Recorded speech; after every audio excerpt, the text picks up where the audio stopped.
In today's video, I'm going to teach you how to create a table of contents in Google Sites. By the end, you'll have a clean, clickable outline that helps visitors jump to the exact section they need, and you'll understand exactly why it works and how to keep it updated.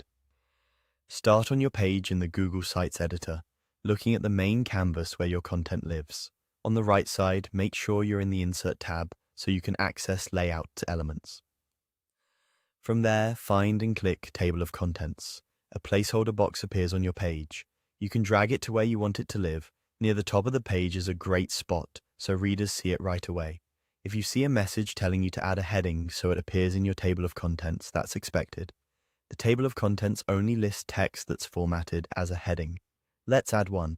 In the Insert panel, click Text Box to place a new text block on your page. This gives you a spot to create your first section title.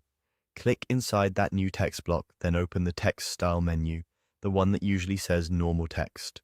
Change it from Normal Text to Heading. This step is crucial. Normal text won't show up in the table of contents, but a heading will. Choosing a heading style tells Google Sites that this line is a section title and should be included in your outline. Now type the text you want to use as your heading. Keep it clear and concise so it makes sense in a list. For example, something like Introduction, Setup, or Troubleshooting. As soon as you apply the heading style and finish typing, look back at your table of contents box. You'll see your new heading appear automatically as a clickable link.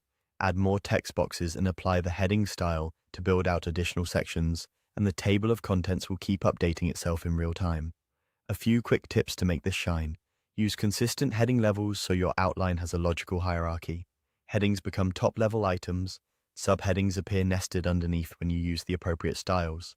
If an item doesn't appear, double-check that it isn't set to normal text. You can also move the table of contents box around or resize it to fit your layout, and it will continue to reflect your headings automatically. With these steps, your Google site becomes easier to scan, easier to navigate, and much more user-friendly.